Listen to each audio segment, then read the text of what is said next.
cushion in this room, in this city, on the planet, hurling through space. Whatever of that you can do, just contact your body with the cushion is fun.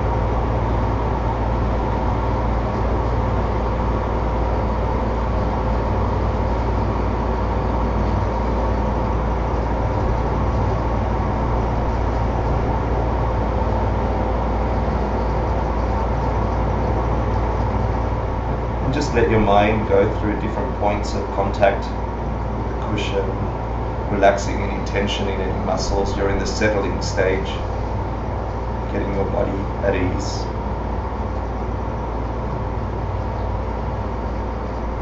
And congratulate yourself every time you settle a part of your tension, or focus your mind on sensations with the contact with the cushion. Just feel good about it and move on to the next section.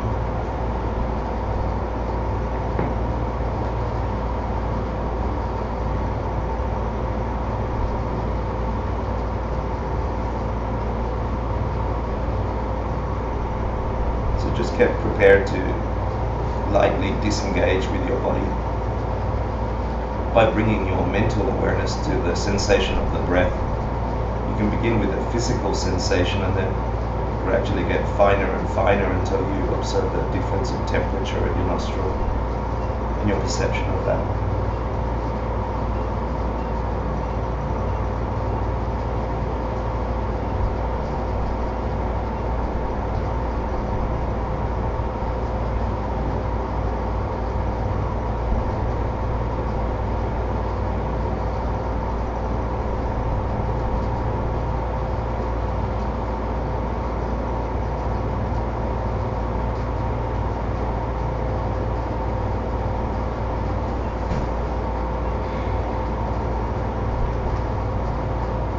Mind gets distracted for a second, it's okay.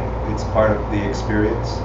Just as soon as you catch it, just gently bring it back to the sensation of your breath entering and exiting your body, and feel good about it.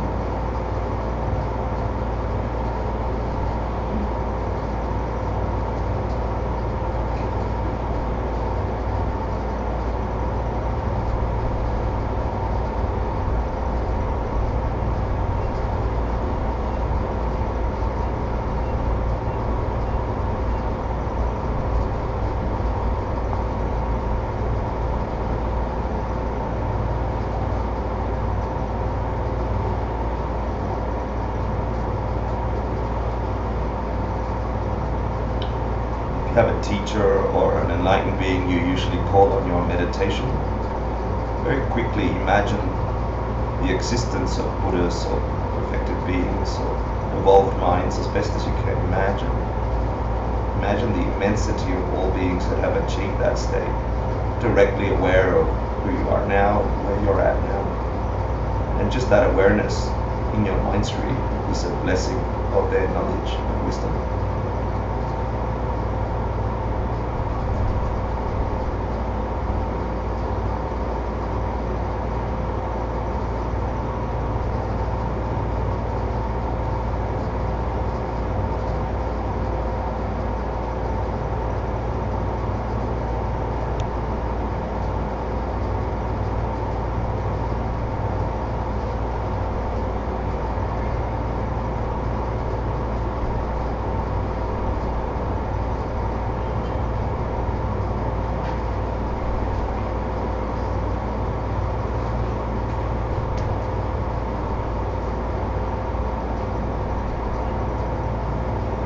Meditation I want to do is a sort of analytical meditation. It's just a question, really.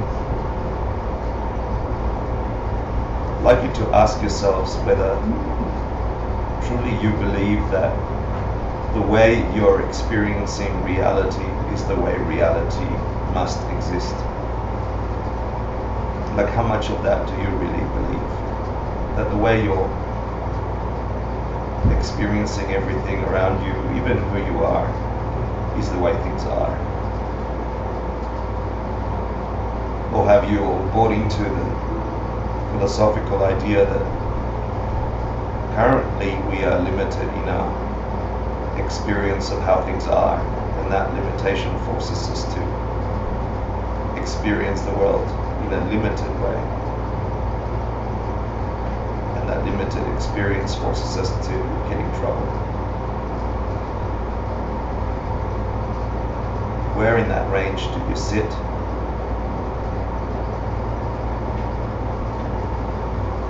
And if there's more than what you experience, is it possible for a being to experience that? To experience more than what you are, what you think you are? Yeah.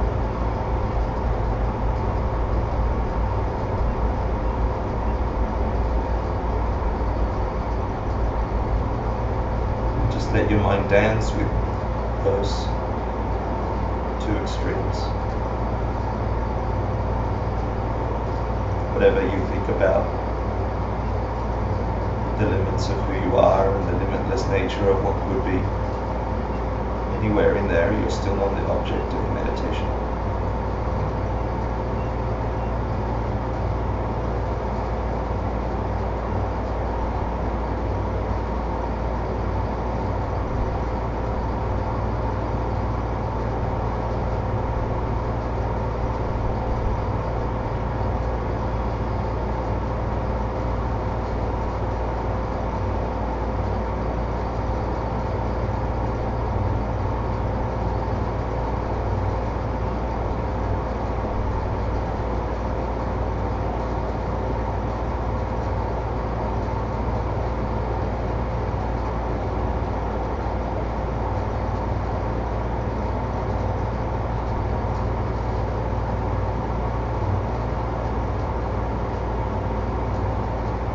Gently feeling happy that you spent this time in quietude with your mind, happily return to your seat. Your awareness in this room, feeling perhaps a little fresher.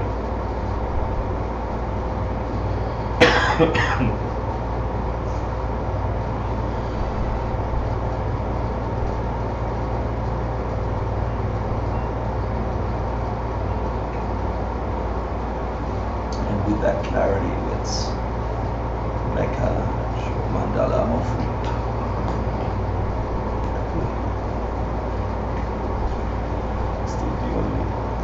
Sashi Pukir Jushin Metotram Virat Vingshin Indegam Padi Sangye Shindu Nite Uvargi Yogun Namda Shinla Chuparsho Hiram Guru Ratna Mandala Kamyatayami Sangye Shriram Suki Shatnama Yanshu Vartu Dakni Gapsuchi Dharmi Chinyen Gipe Sonamki Rola Panchir Sangye Tripasho Sangye Shriram Soki Choknamba Janchu Vardu Dakni Gapsuchi Dadi Chinyen Gipe Sonamki Rola Panchir Sangye Tripasho Sangye Shriram Soki Choknamba Janchu Vardu Dakni Gapsuchi Dadi Chinyen Gipe Sonamki Rola Panchir Sangye Tripasho.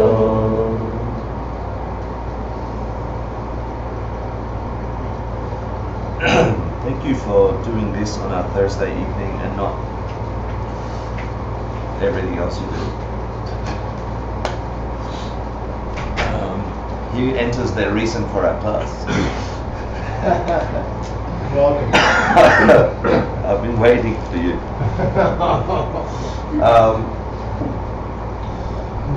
So I want to get context. Yeah, why? Nice to see your haircut. Sorry. I didn't. Not you, that one. You're so sassy. We're studying this topic, which tends to be heady for Westerners, but there's really one reason to study this topic, yeah? And this is to understand the nature of how things truly are, an ultimate way that things exist. Yeah? So we can relate to that way and not relate to it in a limited way like I tried to get you to think about in your meditation. Because if we act congruent with the way we experience, with the way we perceive the world to truly be, truly, ultimately, really, yeah, then we can step out of the hurt that we experience because we are limited in our understanding of what the world is. And we act towards it in a mistaken way, and it produces a mistaken result. It's really the only reason for this course. But it's got to be meaningful to you. So walking over here, today we're talking about valid perceptions. What are valid perceptions? How does our mind grab onto the reality we experience, or anybody else experience? And then what's the difference between a valid perception, one that works for us, and a correct one? You know, a correct valid perception. And so this is a good question to have. So do a quick. I want you to remember that this is the reason we're sitting in this room, and you could be doing other things, but you're not, and that will cause a result. That will produce something in you. Yeah, you could be at home. You could. I live in a really cool part of New York called Bushwick, where it's a melting pot for every kind of addict of any kind.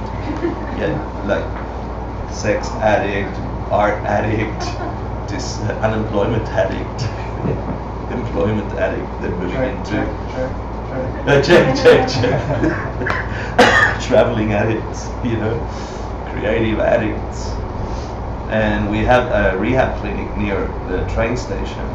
And I'm thinking about, we're going to talk about valid perceptions. And why are we talking about it? Because it's got to make sense to all these people that I'm watching around me. And I don't know if you know that stance, if you've ever been near a meth clinic, the stance where your knees are bent and you're leaning forward, maybe at almost 45 degrees, but somehow miraculously you're not falling. Have you ever seen those people? I don't know why that happens, right? But there were two guys almost forming a pyramid on the way here, and I'm like, they're not talking to each other, they're having their own internal experiences of their world because they're on a substance. And we could be doing that or anything in between that and workaholic, or that and artaholic and sexaholic and anyholic. I wonder if you time-lapse the video of them, if it was be like a cool dance. Oh, I see, if they look like dancing. Yeah, if you time-lapse, probably you could. Yeah. So, I have to live with that. But the thing is, really, why are you not that?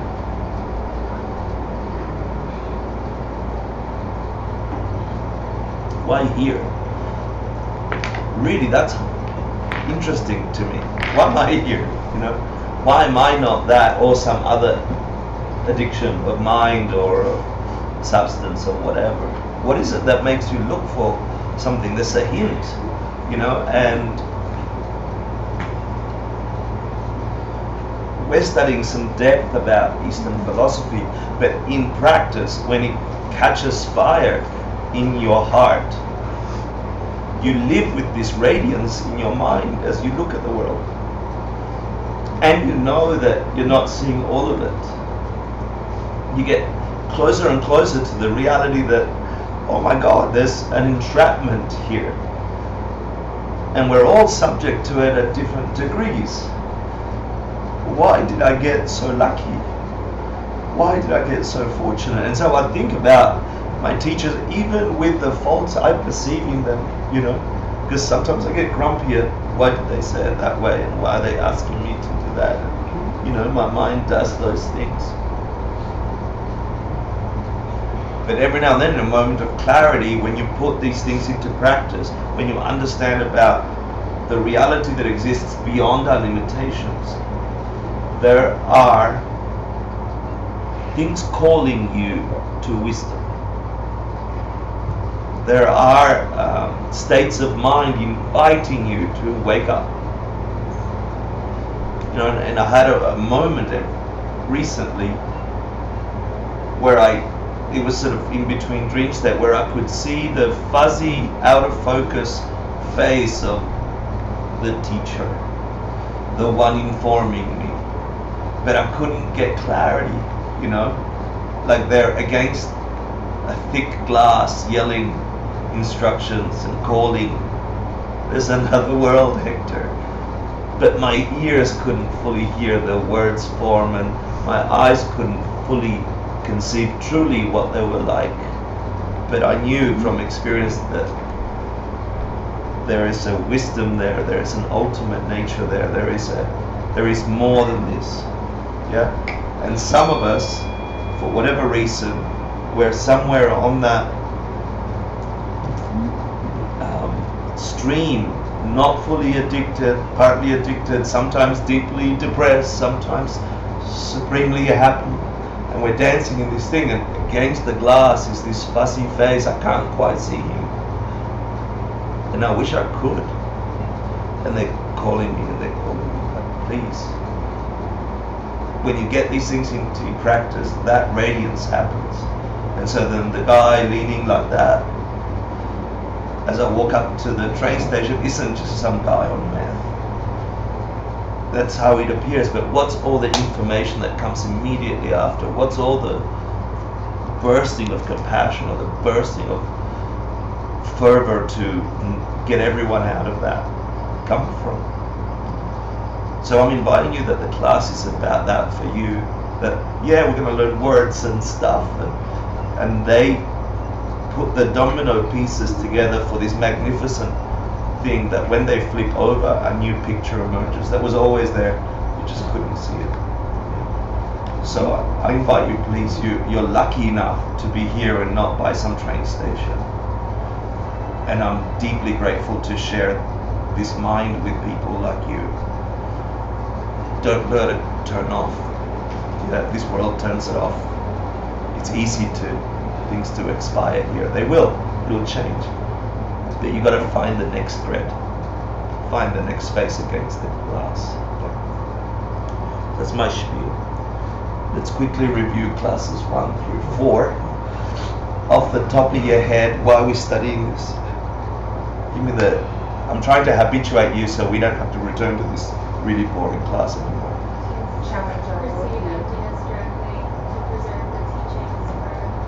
Cool. Challenge our worldview, meaning a limited view isn't the way it is. The language we use is see emptiness directly, but what it means is there's something else out there, an ultimate way things exist, which we don't get. We're blinded to it, right? With logic and reason, we can discern that exists, and then we can make decisions on that discernment. And then it gets closer, the glass gets cleaner, the image gets brighter. Do you remember the outline of all existing things? We're going to revisit part of it today, or at least your memory of it. It's just a really good thing in your pocket to say, where do I fit this experience I'm having in all of reality? Where do I fit it? Do you remember? I'll give you the top layer, the top level umbrella, which is everything. All things that exist. Yeah? That can be divided into 2 things. Changing and unchanging. Give me the Tibetan words. Takpa, me takpa. Which is which? Takpa is unchanging. No. Yeah. Who said what? Takpa is changing. I just said the opposite of what you said. You did? I can't hear it. Takpa or mi takpa? Mi means not in Tibetan, right? Mi, ma means the opposite, the not. But in this thing it's reversed, so you can say that changing things are mi takpa and unchanging things are takpa. I was right the first time? I don't know what you said. Yes, you were not right. Yeah, okay. Cool. And then let's go for things that are, so you could look at the entirety of all things known to you and not known to you, but all knowable things, all existing things, so you can divide them into things that are changing, which is the grand majority of them, and the very few things that do not change. They can come into being and come out of being, but they don't go through a gradual growth and whatever that second word is, destruction. What's some subsections of changing things? Give me 3 categories of changing things. Physical, non-physical, and neither physical nor non-physical. So physical, mental, and neither mental or physical. Cool. And then we're going to hopefully touch a few extra today. And then we went to this thing, the doorway to emptiness, called Geshe Degree, which was the understanding of what? Quality and characteristics. Yeah. Specifically, why is that important in our study of how things exist and what we're experiencing? That's what your mind does. You got to yell because I can't hear. That's what your mind does. Right? Cool. So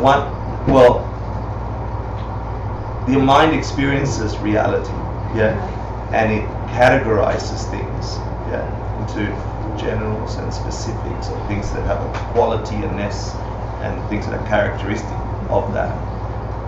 But in our higher explanation of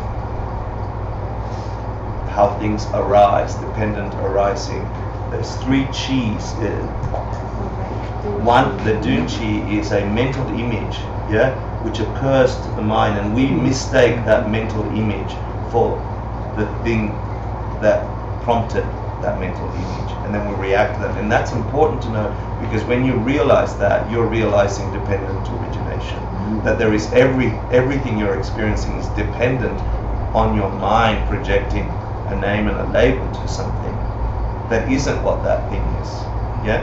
If you go through the mental exercise, you restudy Geshe Degree, you listen to Geshe Marcel's 4 little videos that I posted up on our Facebook thing, and you think about that, this is a key component to opening the door to how things truly exist. How your mind doesn't let you see it because it's got the habit of labeling the mental image as the thing. Yeah. Then you have to study karma, because you can say, well, where did that image come from? Why did I get that and the dog got something else? Yeah, etc., etc. So then we talked about, we also learned some debating, which won't cover too much, but hopefully we'll get to it before the end of the class. And then we talked about cause and results. Do you remember that? Give me one division of cause and effect, cause and results. Direct and indirect. Great. So there's a direct and indirect. Well, give me an example. The thing that happened right before, the moment from right before. Right. So one way to say is that the direct cause of this thing right now is this thing a millisecond before that flopped over into that. One way of describing that. And what's an indirect cause of the right now? Something from many milliseconds before. The 1 millisecond before, the millisecond before. Do you remember the Tibetan funny word for that? Yeah? No, that's the second division of cause and effect. Great. Gyu and Gyu. Do you remember that? Gyu. I can't say it. Nalok Sujawa, Sun Jun Gawa or something. So you can look at things being caused as the thing, the millisecond before that flopped over to the thing now, having been caused by the thing that was there the millisecond before the millisecond before. And in fact, that was the meditation last class, to say go home, see if you can trace back your mind as it is right now, and what made it what it is right now. And you look at the millisecond before, or the minute before, or the hour before, your mind, you were in a certain situation and it affected the way it was right now. And then you look earlier that day and earlier that week, and it was to see how far you could back. Can you go back to the moment of conception? Can you go back to a perception of your first moment of consciousness, your very first memory on the planet? Where did that come from? Yeah. And then it was yours, Jacqueline, which was a different way of describing causation, which is principal cause and contributing factor, Neil and EQ, and the contributing factors, which in the seed analogies, there's a principal thing that flops over into the thing we're looking at, which is the seed, for example, the seed turning into a tree, right? But then there's all these contributing things to it, like the heat and the earth and whatever. You can remove the contributing factors, but without the seed, ain't no tree coming. Yep. Right? But you could have a little sprout coming if the water wasn't enough, or if there wasn't enough heat, right? So contributing factors are not the principal cause, so that's a different division. This is a quick review. Do you remember the synonyms for cause? This was Cause and effect, I'd say. right, and in this explanation they're the same. Why? Well, they're synonyms to each other. Why? How can a cause be a result?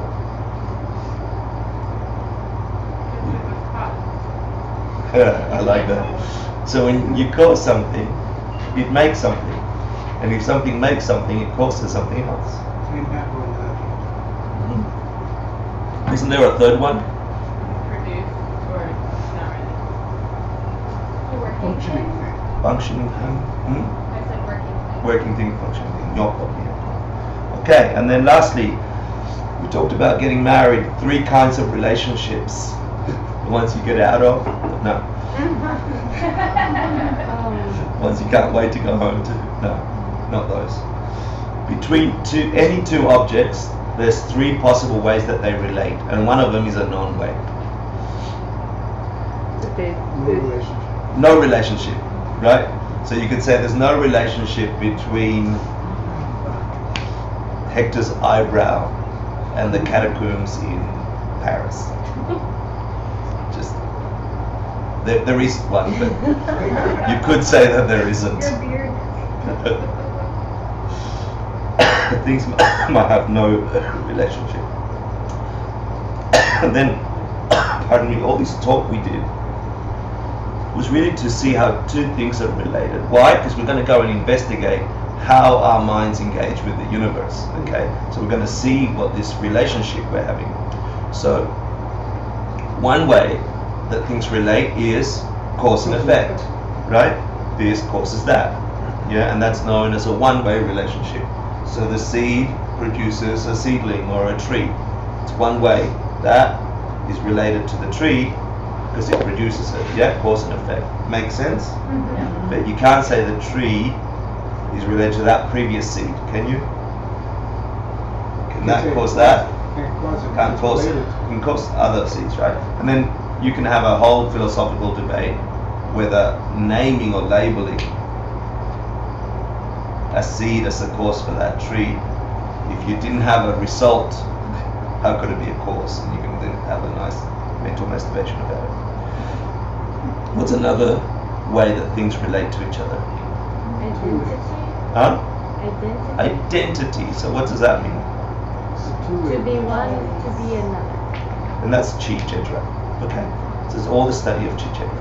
Yeah. So that's it. We just talked about 2 real ways that things relate to each other. The other one is that may have no relationship. And this is important when you're constructing a logical debate, which is the point of this whole class. Okay.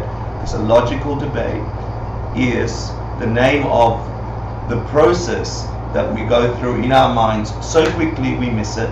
When we come up with a situation, we quickly make an assertion of why the hell that happened, and we have some reason in our mind for that assertion. Yeah? And Tibetan Buddhist debating and logic, which comes from India, is not even Tibetan, right? Slows down that process that we do so second nature and lets us look at the relationships we have between those 3 things that are laid out for us in a debate, which is what we're studying. So we say, consider a subject. So consider Hector. Make an assertion. He's a fatso. Yeah? Make a reason for being a fatso, because he likes donuts. Yeah? So we do that. Yeah? So whenever I have a feeling of being a fatso, I'm like, Hector's fatso because he likes donuts. Yeah? But we don't think of it that slow. We just go about our business acting as if I'm a fatso because I like donuts. Yeah? And then I have this whole mental problem about donuts and fatsos. there might be a problem in the relationship between those three statements. And that's what we learned in debate last week.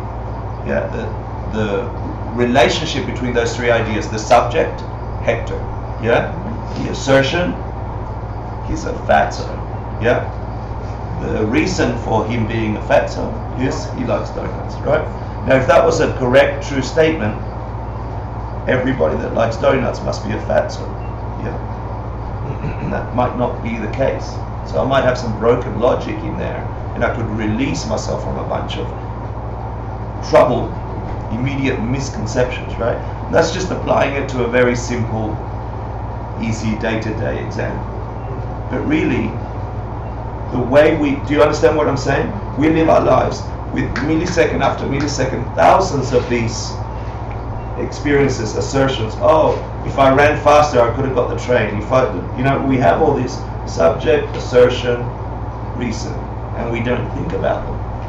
And debating them logically breaks them up and lets you see whether those relationships actually work or not work.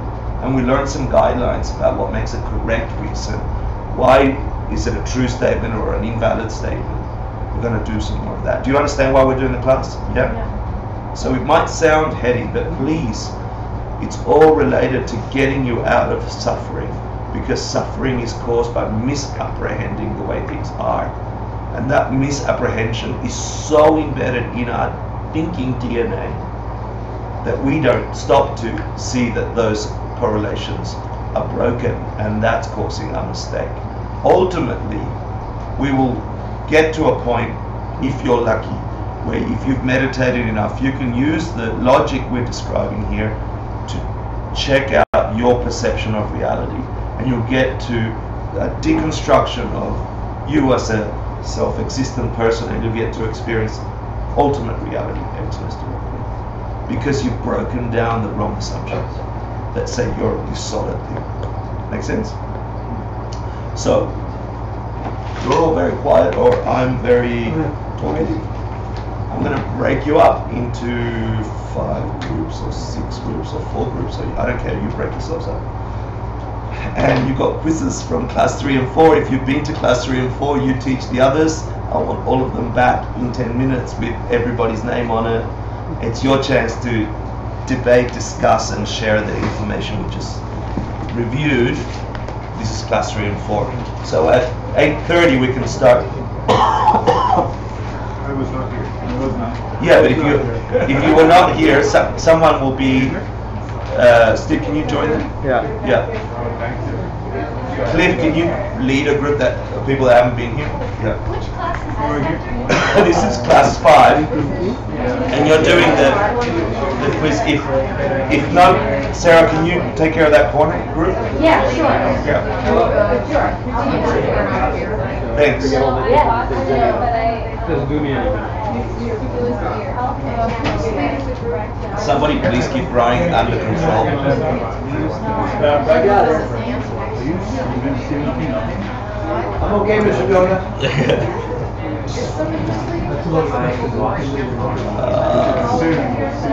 Freddie, should I pause it? I don't remember your code. If I put the wrong one 5 times, it will knock you out. Come up to the 3rd. It's more popular. I have something like, I feel like I've got a cheese bread. Yes.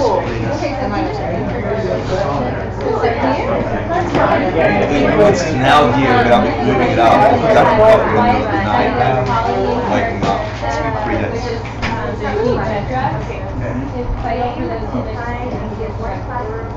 What's an example of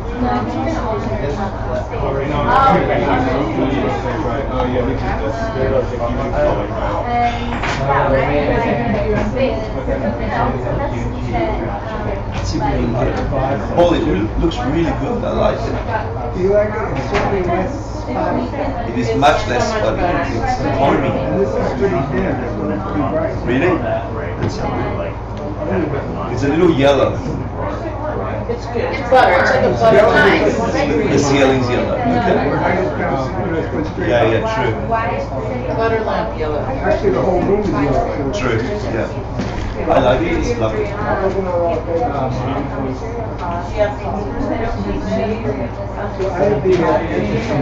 But I know.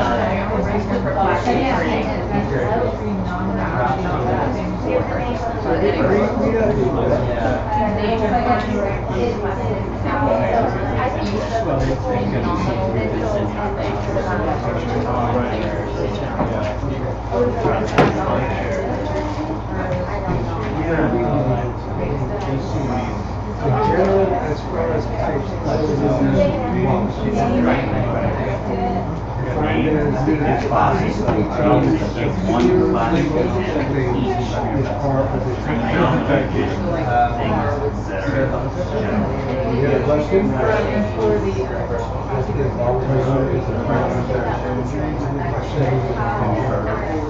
The next one, everyone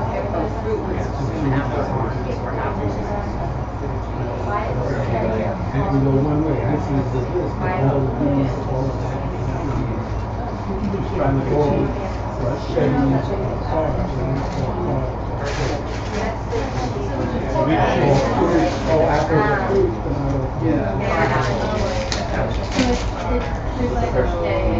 If you weren't in the class and everybody's giving talk, force them to explain it in real terms, okay?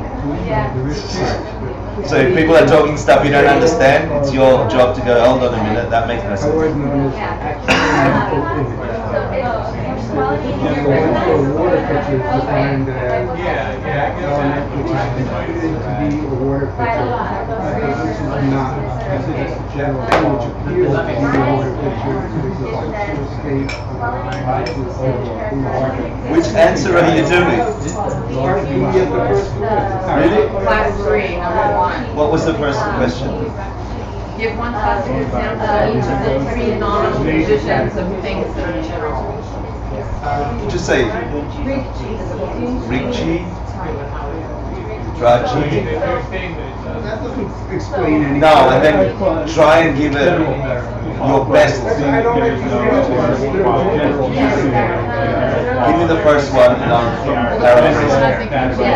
general as far as height is concerned, is that existing thing which Yeah. So it's the car That would is. be a better sentence. Yeah, but the reason they're using that sentence is when they go to debate, that sentence has all the outs. You see what I mean? That's why they've got that. The second one is really. Yeah, do it and I'll explain it. Let's see. A general as far as objects. So this is a Raji, yeah? A Dunchi, sorry, a Dunchi. Otherwise, now listen to this. Otherwise known as an actual mental image. The one for a water picture is that's the one which is the water picture. That thing which appears to be the water picture to the conceptual state of mind which is receiving a water picture, but which is however not the water picture. I know, it's lovely, but do you see what they're describing? No, by the time I'm halfway through the sentence, I'm lost. It's saying, it's a mental image. Stop. But it's not the thing, what a picture. It's the mental image Uniform in your mind. which appears to the conceptual state of mind, which is the mind that's perceiving. Again, there's gotta be a better way. I agree with you, but it's Tibetan translation to get out of debate corners. Yeah. But this is what I'm going to do. Yeah, but you can just say mental image, which you mistake for the thing. You know? The mental image doesn't really exist, like the uniform, is that The mental image exists. Like Eiffel Tower that I've never been to. No, this is one you've seen. So this is Real. this is a mental image of a thing you have perceived. So you have perceived the water picture, you have a mental picture of the water picture, but you mistake it for the water picture. So you're relating to the real existence, to the mental image that appears, because what is there cannot be just that. Your eyes are limited in what it's sending. Now, what's the real thing without your effort?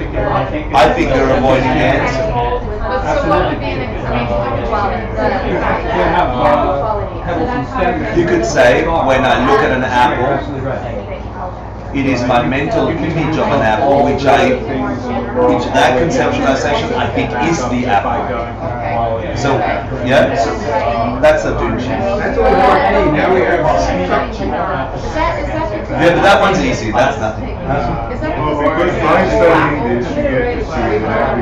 That's one way of explaining it, absolutely, yeah. And also apple isn't just the limited color colors that you can see. Maybe it's got extra radiomagnetic. You say the image in your mind is the thing. Is the thing we think is the thing. Sorry, that's why there's so many. There is no apple the way we're experiencing it that exists out there.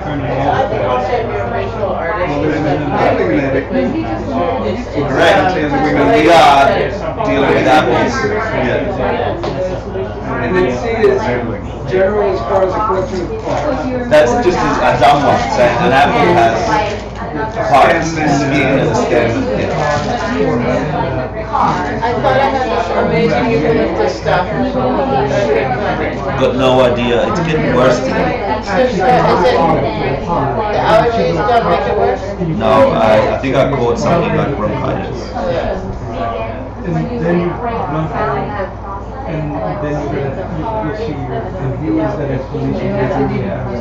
have 5 more minutes. We're not going to get the blood in. Get on with it.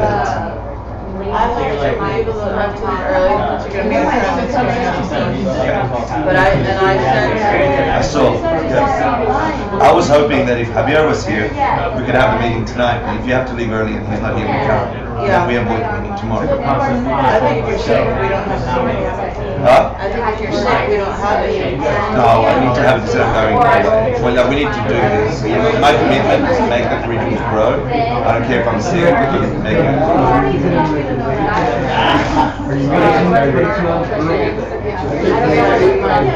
As far as general meaning objects, in a way, that when you perceive something, then you have to say a mental object, and then it's a statement of something real.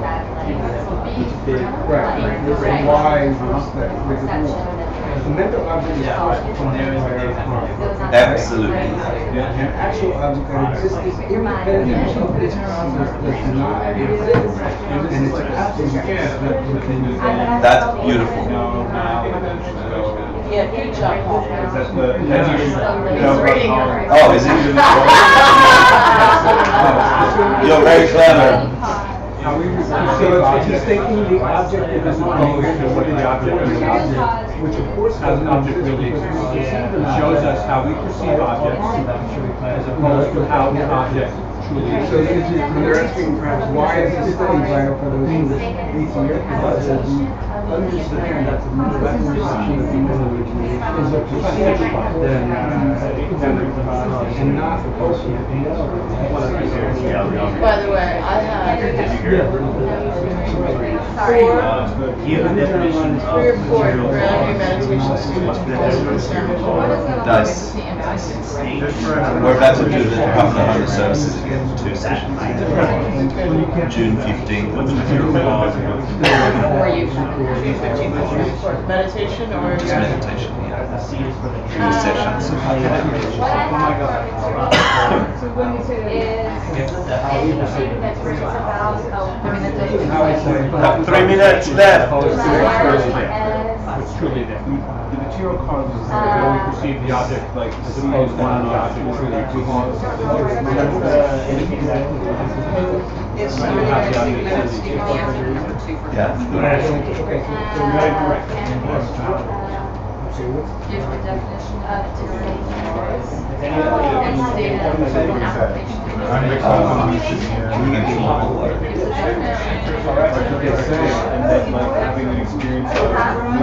Bundy, you can't be bored. I'll punch you in the face. Me too.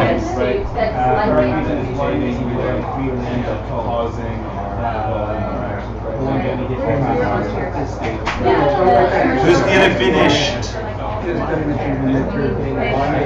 mean, I'm not casi, vale.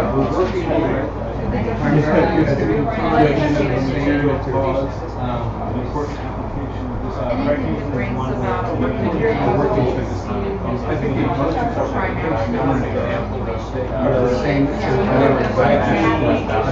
So a woody seed will give you a woody tree. This is the ultimate sense of past and future lives. Correct, yeah, they only give you, so mind produces mind, physical matter produces physical matter. Your moment of first consciousness is that So, sitting down in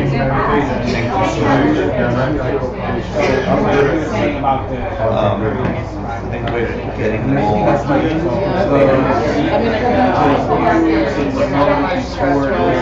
Oh, really? You're gonna miss some really good shit. It's really good today. I'm sorry. Okay, well, love to Sarah and to Tashina.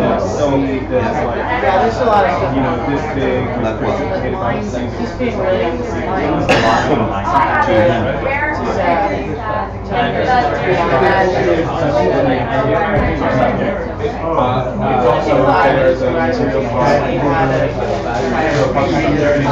It's really terrible.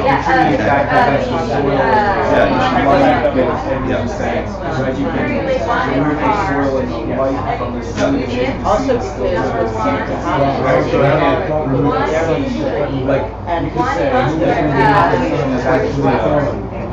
Have a chat with him. That's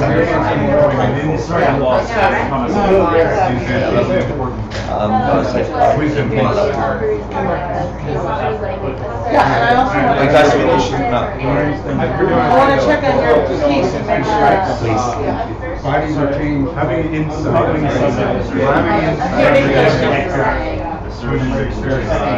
Yeah, is the material called having some more insight.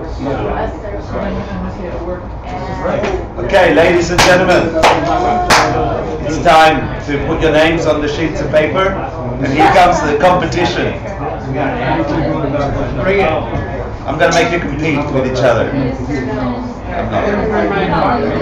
Just trying to scare you into thinking. How are you, Walter? Yeah, good. Nice to see you. Okay, can we come back to the front, please? Should have it tomorrow, but I gotta go see a friend who's leaving tomorrow. Bye, everybody. Love you. Bye. Bye. Don't on my ass. We're going to talk about you. So I'd like a volunteer to put all the questions we just had, or one of the questions we just had, of your choosing, into real terms. Why are you learning these answers? Because you're forcing us to. That's good. Like, what good is it? What use is it? That's one of the questions. I know that's one of the questions. Don't use that one. Maybe since you're such a good vocal person, you So that we could. can keep answering more questions. Why don't you tell me the use of the second part of the first question? Richie? Is it Ricci? No, is it? Yeah. I thought it was Dunchi. No, Second. you were saying Dunchi and Drachi, but it was Dunchi, Richie, and Sochi. Dunchi, Ricci, That's pretty good. And Sochi. and Sochi, and Ricci has Drachi. You sure? Yeah. A Dunchi. Dunchi, yeah, Dunchi, Richie, and Sochi. So Ricci is one. Yes. Dunchi is the mental image Yes. of something you've perceived directly. Drachi is a mental image of something which we didn't really talk about. It's not even in the question. And then you have Ricci. Wait, what was Sokchi? Yeah. Group of things. The last one, Sokchi. Yeah, it's just a way of describing this in that in Chi Chedra is the Ricci. Is that the one you asked? Sokchi. Sokchi is that this thing has a collection of parts. That's all. It's got a stem and a skin and an inside, and a jug has, or a cup has the handle and the thing. It's just that collection of parts. It's a different way of describing a gem. Is it a particular car or a particular water pitcher? Can be any of them. So it can be a rikshi, can be a bigger a Jedrak too. You know. Yeah. So an apple is a Sounds right. is a subset of plants. You know. So if you look at it, then you can give me all the different apples. If you pick this kind of apple, you can give me all the different green apples. But the most important one in that question, which is the one that can help you understand reality, is which one? Dunchi. The mental image which we mistake as the real thing. Yeah? So here is an object. And humans observe this object and have an experience of it which we call the apple. Yeah? But in fact, what is happening is a dunchi is appearing in our mind, like this, when this object is here. And we perceive this to be an apple, right? For whatever reason, a mental image, a dunchi appears of apple, because it's got that quality. This is characteristic of that quality which we have in our minds. And that thing which comes to mind, we mistake for the apple, for the object. Get this. This can never exist in a way that is independent to what I just described. This apple, the one I've conceived of, can never occur independent, cannot be out there separate to that which I've just described. Does that make sense? The mental image that popped up in my head and all the thoughts and emotions that followed. What's the dunchi part of all that? The dunchi is it's a mental image which we mistake for the object. That's just the way to describe dunchi. Yeah. But when you look at the subsets of chi, the three ways that you can describe chi, the second way has two divisions. But the most important out of all the chi thinking, the one that's functioning for us, is understand that a mental image appears, which we mistake for the thing. Because there ain't no apple like that apple, that perfect apple that I've got in my mind. Now that helps us, that functions to operate in our world, no problem. It helps us run away from tigers, it helps us find food. It functions, normally it works for humans.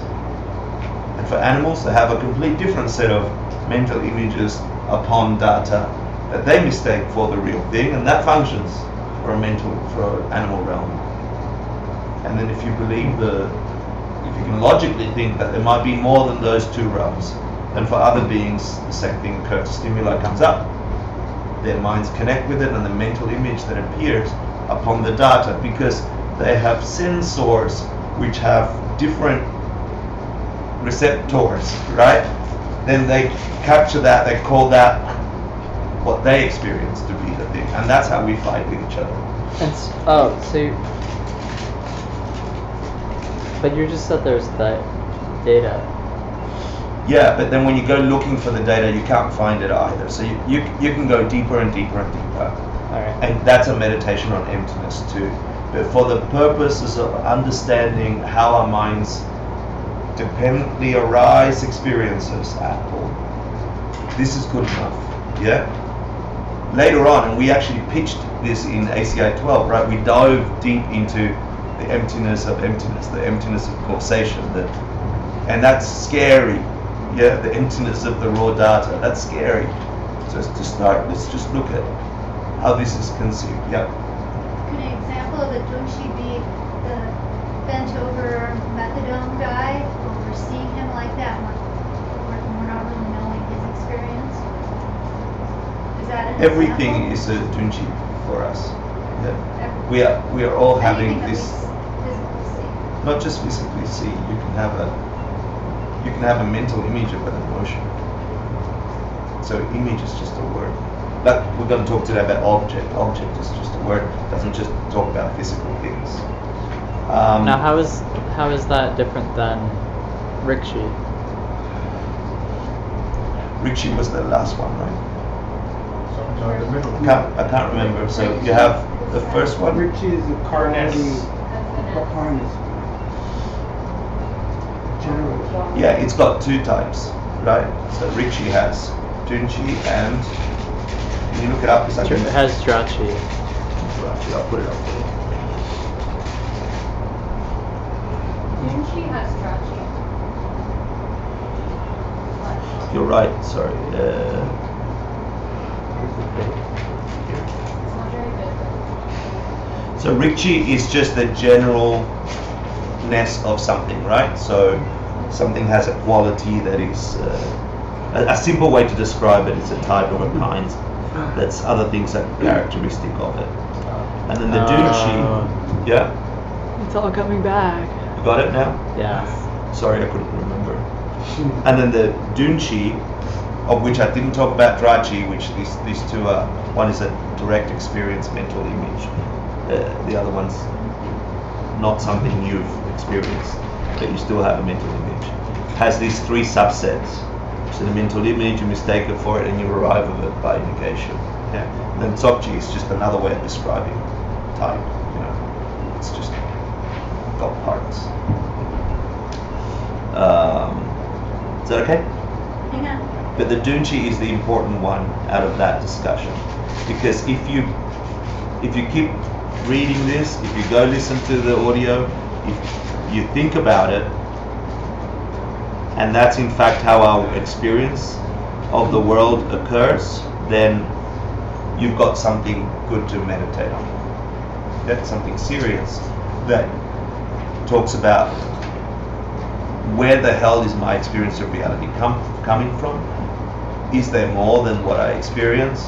What would a real reality be like? Because the one I imagine, that mental image is too perfect to be what's actually here.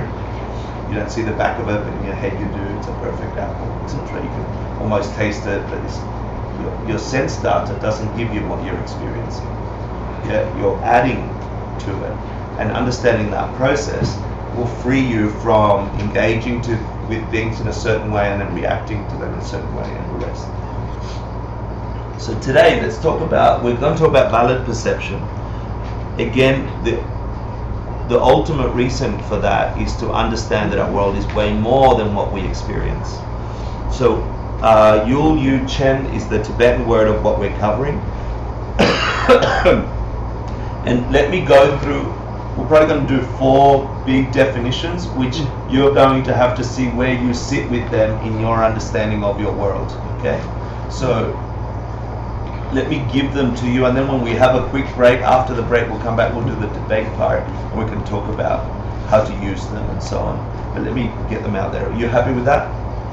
Sure. You're all very quiet. Is it just me? I'm concerned about your voice. Your voice sounds a little gravelly. My voice We're is... sinking. We're like glued. You're just staring. I'm like, what's wrong with you people? We're mesmerized. Let me give you a definition of an object. So we're talking object, subject. Do you have this clear in your mind? I learned English as a second language, and even though in Spanish they sound the same, I've got like, So this is an object, yeah? And the subject engages with that object. Is that fair? Yeah? But let me give you some definitions so we can all argue about it and fight over it when we debate. Yeah? Because if you understand the difference between object and subject, how that's apprehended, what a Dunshi does to connect with it, etc., then you've got real meat to debate your own limited way of experiencing reality. The assumptions our minds make, yeah, when we go out and debate. So object is anything that's apprehended by a valid perception. Ouch. An object is anything that is apprehended by a valid perception. Do you remember the word for valid perception? Pramana, or? That's Tibetan. And what's the Sanskrit? Sema. Cool. No. Sorry, I'm dyslexic. But let me give you some synonyms for object. It can be actually let's go Pramana, which is the Sanskrit, right, and Sema, which is the Tibetan. Did I just say it right? Yep. What is a valid perception? The fan is loud. The fan is loud. The walls are off Okay. white. And are you having valid perceptions? Yes. Are dogs having valid perceptions? Yes. Are dogs having valid perceptions? Yes. Cool, just checking.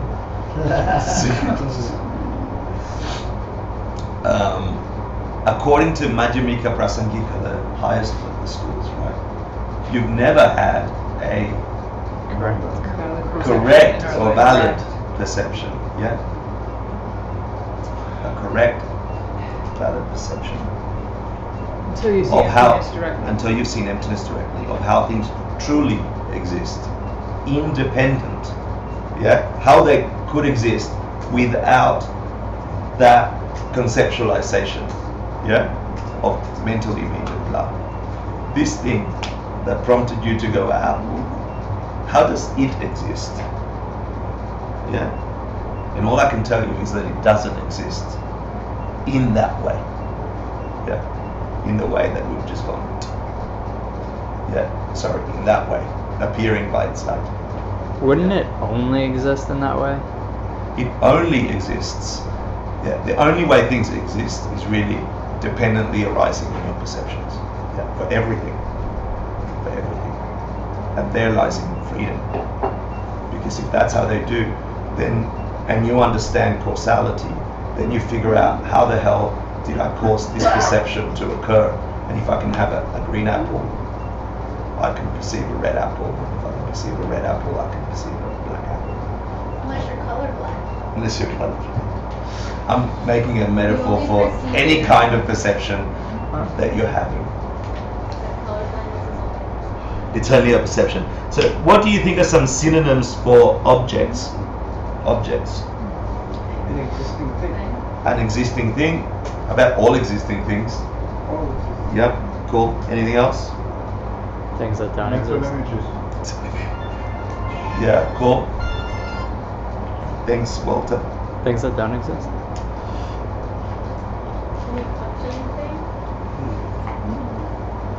Things that don't exist can be perceived, so they can be a mental object, yeah. But they're not, it's not a synonym necessarily. Let me give you the three synonyms. Objects, or all the objects in the world, or everything, is a synonym for object. Existing object, or existing thing, or all existing things. And the Tibetan words are Yul, Yupa, Shola, which objects apprehended by the mind. In other words, everything. So objects apprehended by the mind Include a includes subset. non-existing things. You can use this interchangeably in the Dura text, Right. yeah, in the logic discussion. So you okay with that? No Yes. problem with that. You're going to use that when you're debating. If someone, when you want to trick somebody, you might want to swap objects for existing things or things apprehended by the mind to see if you can trick them up to get them to where you want them to get. Yeah? Okay. So could you just say all knowable things? You can say all knowable things. That would be all three. Yeah, that's cool. I guess So that. thing, objects apprehended by the mind, right? What would that be, I think? Because you're setting up the definition for something. Yeah, great, because it's saying it requires a valid perception. Can rocks have valid perceptions? Sorry, rocks. Can rocks have valid perceptions? Potentially. Potentially? We don't know. Potentially. A Potentially. lot of people have pet rocks. A lot of people have pet rocks. Does the rock itself have a valid perception? Or does the person that has a pet rock have a valid perception that they have a pet rock? You could No. never answer that question. I couldn't because I don't have pet rocks. Because you're not a I'm not a pet rock, so I couldn't ever answer that question. People Do that have rocks pet have rocks. minds? No. So what kind of thing must have a valid perception? something that can perceive. Right? So that, you've got to start thinking about this, okay? An Something that object. senses. We don't really know if rocks can perceive. We don't know, but we can deduce, right? That they don't seem to be sentient. Well, I can deduce that my mind doesn't continue after death. So? Sorry. So, like, that isn't necessarily a premise to, like, believe You have to investigate it, right? So can you dialogue with a rock and it dialogues back? Can you ask the rock what kind of dream it had? Can you, yeah? Yeah, but I cannot see. Just plainly, without going crazy, I'm talking about, right? Does the wood that you're sitting on, is that conscious? No. Right? And the cement that is holding up the building, is that conscious? Does that have a mind? So, Not as far as anybody knows. not as far as we know, right? Conventionally, as far as we know. Now, there are stories that the Buddha emanated as a tree or a rock or a river or blah, right? You can get the spirit of this or that. No problem with an emanation of a sentient mind appearing as something else. No problem with that, right? But do rocks, as far as we understand them, or stones or things, right? So you've got to realize, well, what do we think have valid perception really, as far as we know? Things with senses. Yeah, sentient things. Yeah, sentient things. So we, for sure, dogs. For sure, some kittens. Others not necessarily. No. Talking about Amoeba. Huh? Amoebas. Right. So then you asked it. So one thing I think about is amoeba, right? Moving towards something, moving away from something, towards heat or away from heat. Yeah. I know this is, it sounds silly, but it's something that like blew my mind. Sperm is it does not have consciousness. Yeah, correct. And plants. According to this description, the Abhidharma description, plants, sperm, egg, don't have it yet. They're physical stuff. They're like crystals growing underground, salt crystals when the conditions are correct. Yes, they react to things. The same. We'll get to more of this, right? But I just want you to start thinking, not just to get my terms for the sake of terms, but what does it mean? Yeah? Okay, if an object is anything apprehended by a valid perception, then there's already an assumption that a subject or the apprehendor must be something sentient, right? Plants don't have consciousness because why? Because I said so. I said so. Scripture. I actually don't know the scriptural definition, but they don't. They have a response to sunlight. They have a response to things like crystals would, like growing a salt crystal or something, like sperm does. But in terms of being a mind possessor, a sentient, right, a possessor of mind, in the Abhidharma Kosha, that's not described as something that's a being. That's a person. Feeling. It's this. It's Well, you similar could, to. but people say plants feel, but you could. There's a fine Plants line. respond, but plants don't feel. Correct. Just like We don't sperm. know Sperm that. moves, That's correct, but it doesn't have a feeling of being uncomfortable. Uncomfortable or whatever. Actually, scientifically, they've come with some, I don't know exactly the details of it, but that plants actually feel. Yeah, I don't know, Facebook, me, yeah. they definitely. No, but You saw it on Facebook, right? Facebook told me about this. Where, but But I think it's I- more similar. So let's put the plants aside and the rocks aside, okay? And in your own time, you go prove yourselves that plants feel, yeah, and that they have minds, please, and then prove it to me later logically. It doesn't make any difference to what we're talking about Yeah, yeah. anyway. If they feel, include them. If they don't feel, they're not included. It doesn't make it. When they prove that rocks have feelings, Then we they're we included, yeah, yeah. Are including them. That's where I want to get to. So If you wanna don't talk waste about your that later, then we can talk about that if you have some stuff to say. But Okay, go on. don't waste your mental capacity, because we got all this stuff to go to, and this could just be a side interesting thing that you're like, oh, nice distraction, but we're trying to get maybe 5 layers deep into a realization of why our minds do a certain thing. And I need to give you all this description so you have some ammunition when you're debating. Yeah? So like Cliff said, when we say, okay, they have feelings, then and you can communicate to them and they can write you a letter and the rest, no problem, we can talk about it. Since we're talking about mental things, things apprehended by the mind or things that have valid perceptions, give me 2 divisions of mental objects. Imagine or real. Yeah, but give me from the classical thing we've already learned. Unchanging or changing. That's cool. So you can divide objects apprehended by the mind as changing and unchanging. That's a nice way to package reality that is connected by the mind. That's early. Earlier than I thought. Okay, cool. That's good. Nice. So you already see this coming up again and again, right? Now, working thing, or mitakpa, is nyopo, right? Functioning thing. An unchanging thing is takpa. When I say unchanging thing, what are you thinking about? Emptiness. and Space. and Facts. facts, right? What's the last one? Facts. Facts. The fact that Hector is here right now is unchanging until he leaves. Yeah? For the duration that that fact exists, that fact is unchanging. It doesn't get any less or more true that I'm here. I'm not partially here while I'm here. I'm not a little bit less than I was a minute before. I'm here. Yeah? So that the fact that that fact is unchanging. Yeah?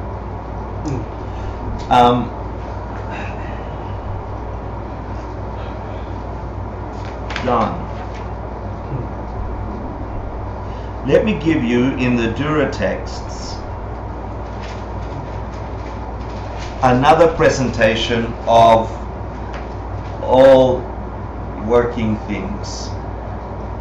And if you've heard of these, it puts another implication on reality. Okay? Have you heard of the 5 heaps of a person? Heaps, yeah. I tried to figure out a visual way to present them, and it's other than body parts. Yeah. That in this presentation, we'll see when we go through the 5 heaps. Do you know what they are? No. Form, sensation, conception, and awareness. Discernment. And the other stuff. compositional factors. Yeah, compositional factors, right? There's all these words for that. Yeah, you hear. Different words for them all. Exactly, yeah. Impulses, volitions. Volition, yeah. You hear it in the Heart Sutra. It's 52. It's technically it is, and logically it works out this way. The 52 mental factors, or the compositional factors, which are mental objects in total. In total, yeah. I'll show you what this division says. It says 51, yeah. And then there's 46 or 49, and then there's like, if you're Theravadan, there's like 5 different divisions depending on which text you come from. The one we got has 51, yeah. I agree with you. 53. Yeah. 51 plus 2. Plus 2. No, this is 51 minus 2, I'll show you.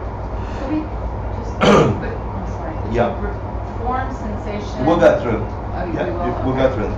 Here's the interesting thing and the main point. This is a whole subject by itself. This is the entry into Buddhist psychology, okay? Because you are going into all the different mental factors that occur.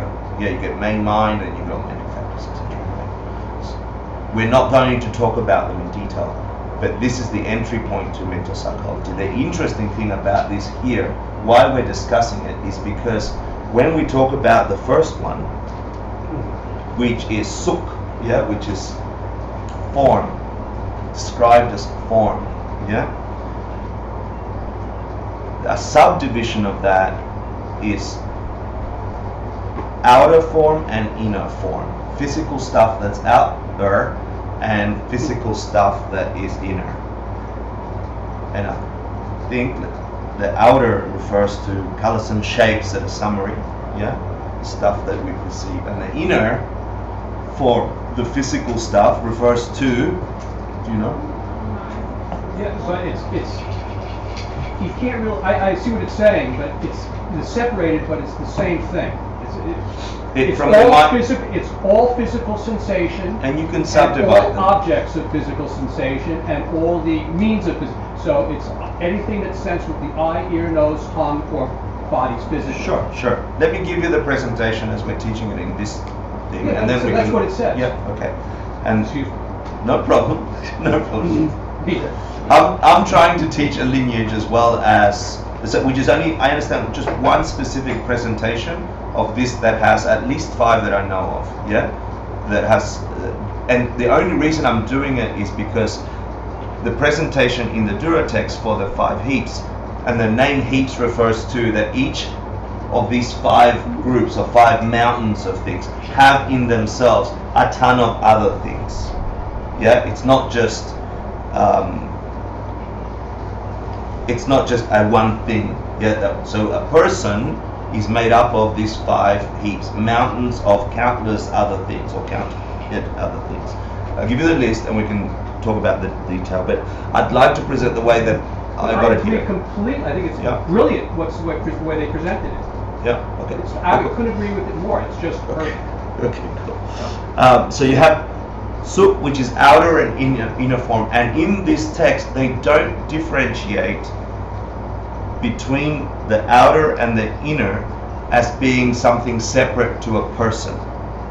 The point here is that if you are perceiving the wall behind me, the colors and shapes, the form behind me, it is part of you.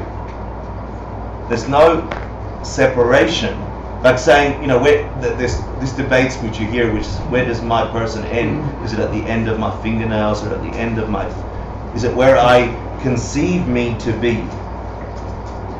Yeah, or is me, the physical part of me, the form part of me, is that it?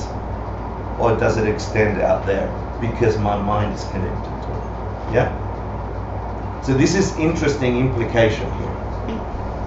Okay? Are we habituated to think that we are just this thing and the limit ends here? Yeah? And just because someone bashes the wall and you don't feel it, unless it's your house or something, right? And then you're like, oh. Does that mean that it's not you? Yeah? And just grab that, ponder that. I wanted to introduce that as an idea.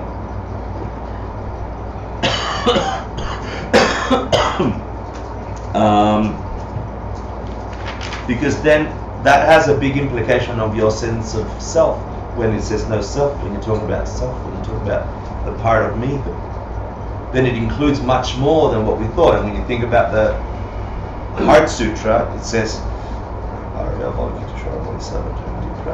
specifically a senseless emptiness,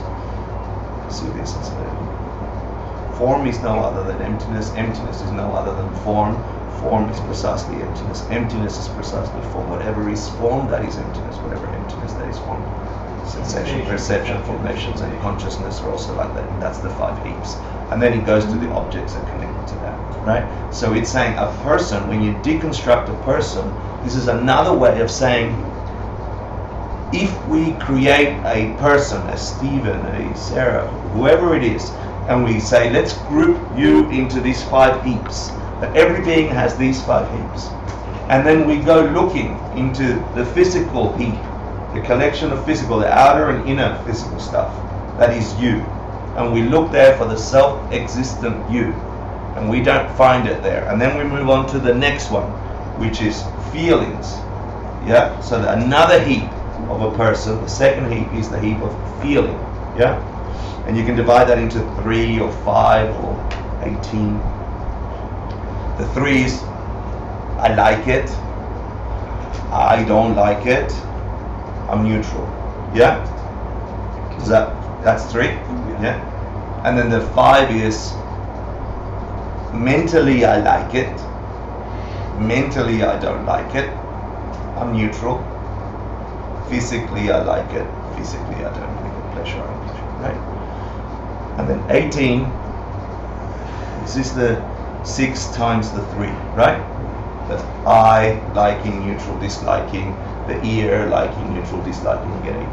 Does that make sense? So you can divide feeling, sensation into that. And that, when you put that, your physical part, the inner and outer stuff, the inner physical stuff is your cones and rods, yeah, of your eye, if you like. The outer physical stuff, you can say it's the shapes and colors. Then all the sensations that you have, all the feelings that occur, right? Is that mental or physical? Mental, right? And check out this next one.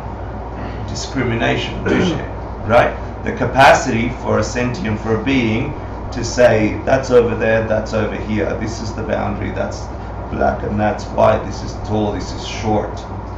Even that's going to be good and that's going to be bad. Now, Buddhists have discrimination as well. I think a main misconception when we go about deconstructing the 5 heaps is that we're not supposed to have this discrimination. But you do have discrimination. All minds have discrimination.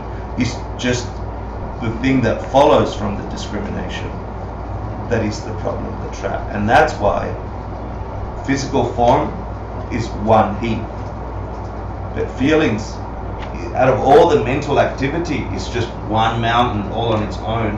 Why do you think that would be one mountain all on its own?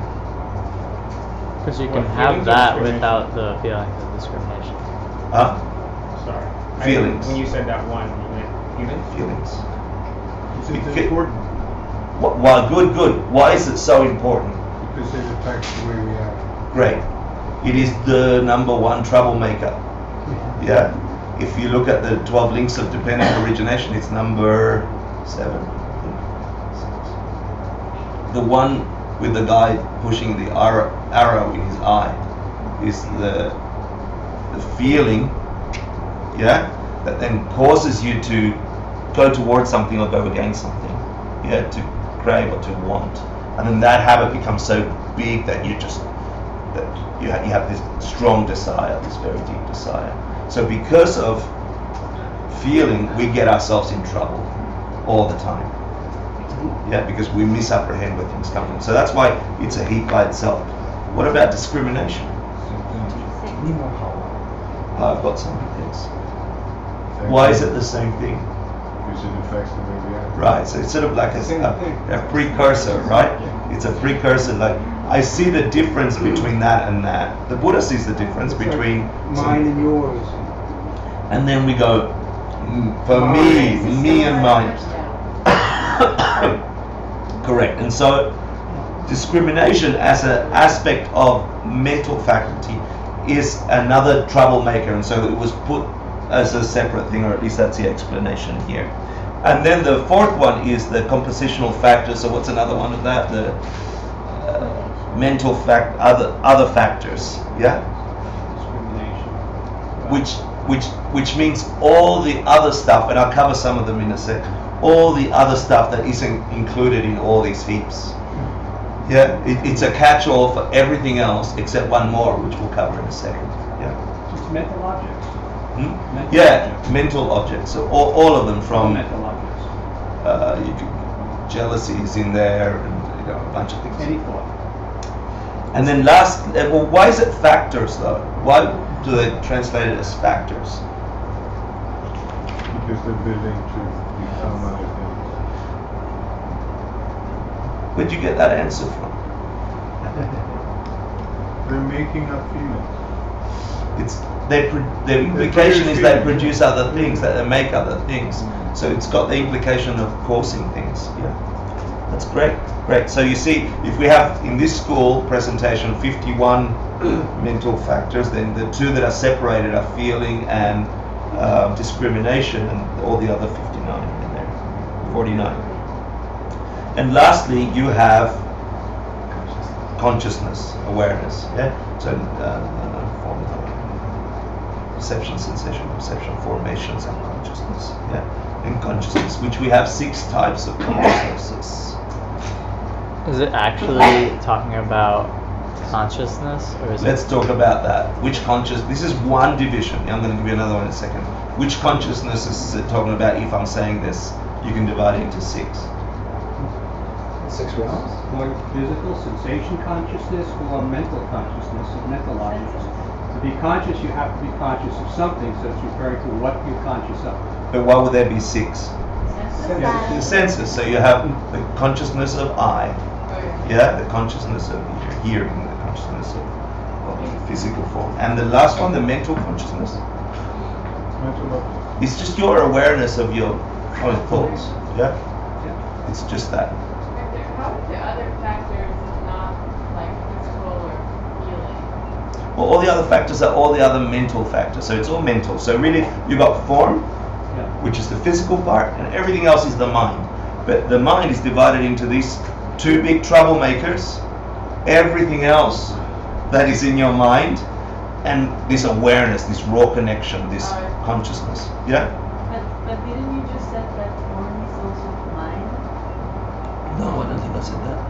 In the sense that everything... Oh, I see what you're saying. Yeah, well, is it a dunchi? The colors and shapes you see here and the way you experience that form in your mind Is there any way other than your mental experience of this that this could ever exist? Separate from your perception? We'll go somewhere with that.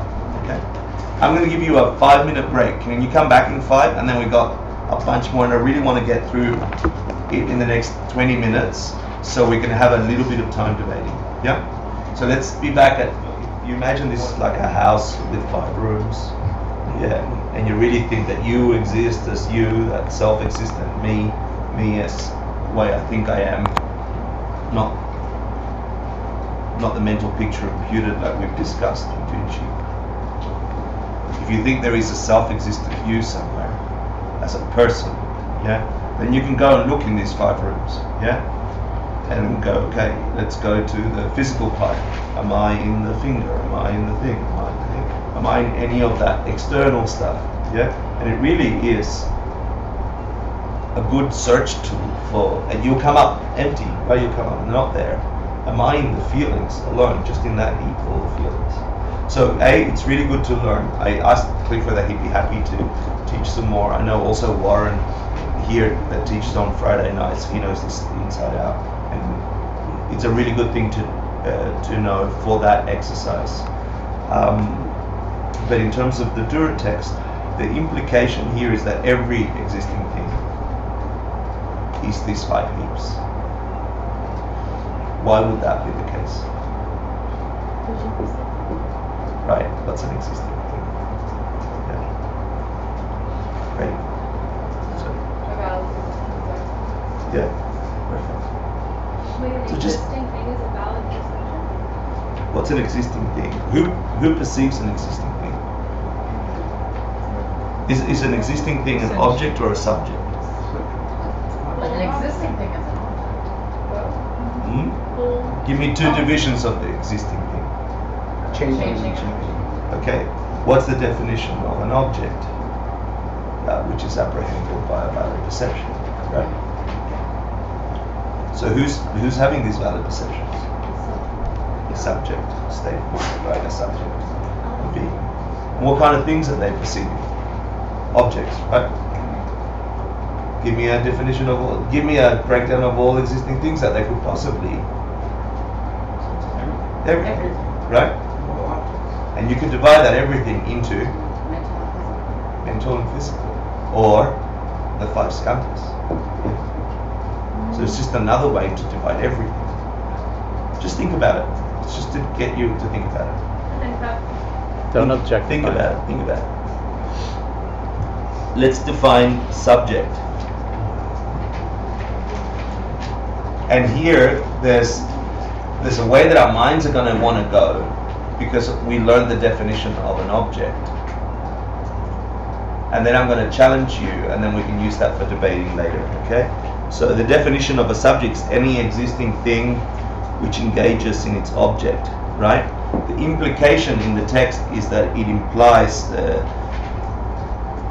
valid perception, yeah? So what would you think is a typical subject? Mind, right? Let me say mind. So let me see if I can give you sorry. Let me see if I can give you, not this, 2 divisions of mental things. No. 3 possible places you can find subjects. Yeah? You said mind, right? State of mind acting as a subject, right? Give me an example. I hate. Huh? I hate. Why is that? That's good. That's a nice example. But why? You're saying. So your mind has a engaging with an object. Yeah. So What's the object? Whatever. Hate. Yeah, or the feeling, right? So you could say, okay, the subject, the mind has this sensation, right? I hate. It's engaging with hate. Is that okay? We okay with that? Or jealousy or anything? That's cool. No brain surgery here. Yeah. Cool. So then I'm going to ask you, give me the. Didn't we have 3 divisions of working thing? mental, physical, and one that was neither. Yeah. Give me an example of mental. Of mental. Thought. Give me an example of physical. Give me an example of neither. Person. Person. Yeah, that was a classical example. Yeah. Which is neither. Cliff gave us the answer, right? The corpse is the physical. Yeah, the thoughts, the minds, is the mental. But the person is not that and not that only. So the mind can possess an object, right? Can engage with an object. We're good with that. You said hate. Yeah? But then my question is, what about physical matter? Can't physical matter engage with an object? Let's take the cones and rods of the eye. Not the mind that connects with the perception, just the sensitivity of light that's gone into the sensors behind the eye. So can that apprehend? No. Who said no? Who said that? Apprehend an object, that's right. Yeah, well, the definition is any existing thing which engages in its object. When I put a flame in front of my eye, before I think of flame, right? A millisecond where that thing went like that, and the eye went brightness or lightness, not darkness. Did that physical, because that was Mickey Munko, right? Whatever it's called, the physical part of the inner physical part, right? Did that not just apprehend? What Yeah. about a mirror? So as soon That's as, a nice thing. Cool. But as soon then, as the finger feels the heat of the plate, yeah. it's a subject. Right, so then there's sensation, right, to the thing. Before your mind goes heat or I burnt myself or whatever, right, the cells here reacted to the heat, right? It makes So you, by definition. so by definition, it's engaged with an object with the heat, right? If I say like the ear consciousness. You're not going consciousness yet, we're doing physical stuff. But isn't that? You can say I that, understand how, so the physical ear, like the ear. remember in the different- physical you had outer and inner, so then you have the sounds, outer, if you can't say that physical, but let's go taste instead Right, of but- physical. Okay, so tongue consciousness, but there's Not like. consciousness. The But it's not consciousness like is the- mental.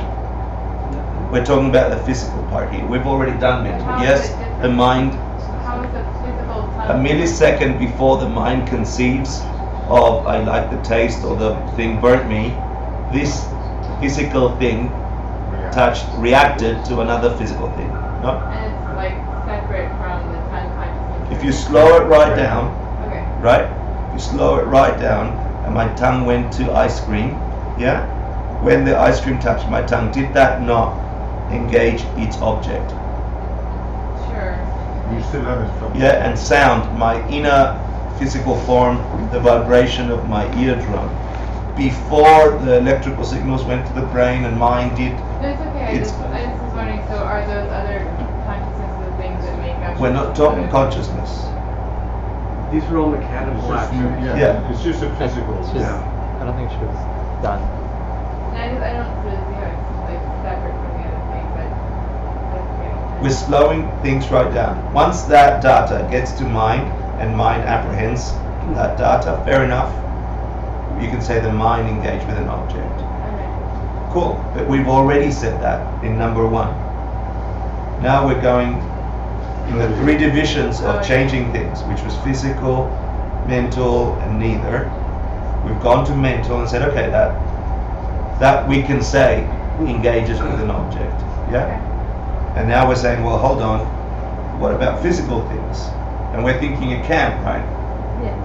Yeah. So would an example be plants reacting to, like? Yeah, that's a good example. Or like two Physical plants. chemicals. What is the if you example? put- Two chemicals coming together, no problem, right? They engage with an object, right? What about things which are neither? So what's an example of things which are neither? A Emptiness. person. Oh wait. A concept. And the person can react with. Let's just use the classical example. Can a person engage with an object? Yes. Can Hector decide whether he's going to stay here or go back? Yeah, move. Okay. Yeah. Move. So. And then you move. Okay. So, how doesn't that give you a problem? Yeah. Why? Because it says we're made up of mind. Correct, right? So that's why it's important to understand that the implication is that there is a sentient here, right? That ultimately, at the end of the day, it's only really a mental thing that can engage. Why? Because what's the definition of an object? That which can be engaged Apprehended. by a valid perception. Can an eye rod have a valid perception? No. You need a mind to have a. So at the end of the day, when you're thinking about these divisions, if you're debating, know that a subject is a mind, ultimately. But you can get into really nice arguments, like I was just trying to confuse you, to go, hold on a second, a plant is reacting to, it's a physical thing and it's reacting to heat or to water. And so you can have that nice debate with your opponent until you come to an understanding whether or not that reaction is from a sentient or not. Yeah, and then you can prove to yourselves whether plants have minds. Are they having a valid perception of the heat? Are they having a valid perception of the thing? Right? It's food for thought. Remember what I said last class. The point we're in here is because there is a way of apprehending the object that is all existence, which is different to the way we're used to. But here you're saying engages in, right? Any existing which engages in. Yeah.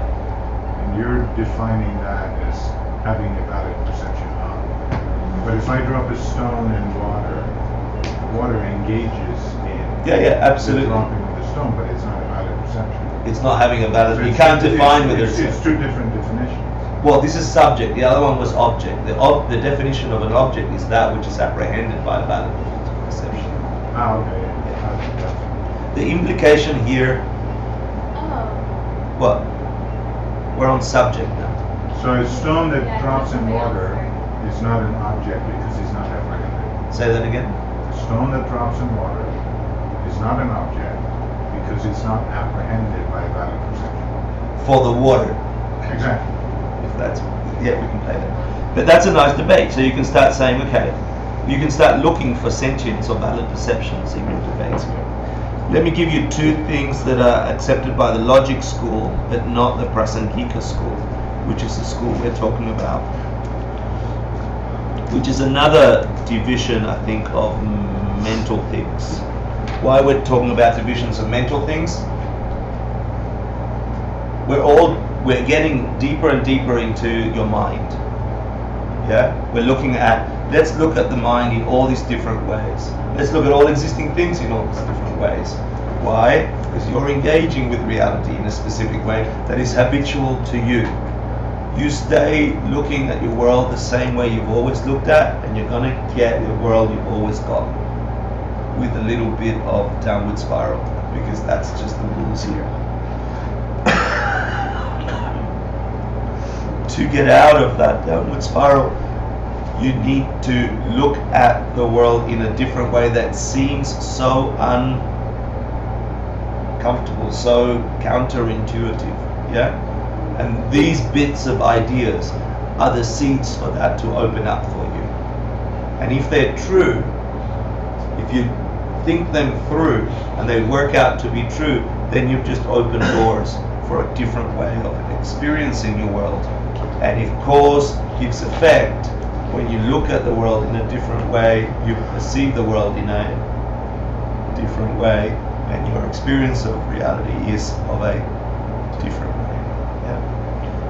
It's the same, the idea of the five heaps, the radical idea that, as presented in the Dura text, that external physical form and internal physical form is not differentiated, that you are the wall in this thing. That radically shifts the way we think about things. Right? That's forcing you to look at a different way. This is doing the same. So let's talk about, this is refuted by the Madhyamikas, but it's important to learn because we think we have this. Do you know what Rangchi, self-awareness? the idea here, the logic school's presenting self-awareness that is simultaneous. The mind perceiving an object out there, like the color blue, and at the same time perceiving I am looking at the color blue. So the self-awareness of looking at, of apprehending a thing, and apprehending myself apprehending that thing. Does that make sense? This is the idea of Rangrik. Logic school thinks that the mind can be placed on two things at the same time. That's right, yeah, that sounds crazy, right? Madhyamika's saying no, not for that very reason. Yeah. You can't do it at the same time. Right. Yeah? Yeah, yeah. So, and the examples, I think it was, we did this in the last course, I think. Master Shantideva refuted this idea, saying that it would be like a man riding his own shoulders, or a knife cutting itself, if we could do it at the same time. Like, yes, you can have an instance of I see blue, yeah, or blue, and then have an instance of I see blue, yeah. So, but they don't necessarily happen simultaneously. That's impossible. They say the mind can't be placed on the one thing, on more than one thing at a time. Yeah. Don't we do it in meditation? Do what in meditation? Exactly. Our minds are placed only on one thing at any one time. It's impossible to have two things existing in the same mental moment. How do you explain? According to Madhyamika Prasangika. Don't we like Multitasking is a bit. Say that again. don't we when we meditate? I mean, isn't there a sense of like it's like a master in a sense? Like Right, there is a self-awareness, but how would Madhyamika explain that? I think Master Shantideva explained that. Do you remember how that was explained? Cliff, do you? I don't know. It vibrates back and forth very quickly between one and the other. Yeah. So it appears like a movie screen as to be seamless, but in meditation, if you look carefully, one of the insights is you can actually see that you can't hold it to. It's really interesting to play with. Yeah. What about first and whole?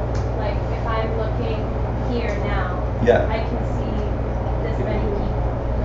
Yeah, no, and the argument, Madhyamika, is you can't be seeing this many people without recognizing that there is this person and that person, and in between there are people. And that quick alternating within a millisecond gives you a perception of that. It's the same as the pen, the top of the pen, the bottom of the pen. There's a pen. Did you see it? Is that, sorry, I don't know if we're going off track or not, but We are. Is when we talk about this mind, are we talking about our minds or mind in general, even the Buddhist mind? They're talking about mind, like animal mind, your mind, any sentient mind, any mind. But then isn't a Buddha able to, for example, perceive emptiness directly and at the same time? Oh, and at the same time perceive emptiness. Very good question. They would say no. They'd say it's like the Same thing. Yeah. Okay.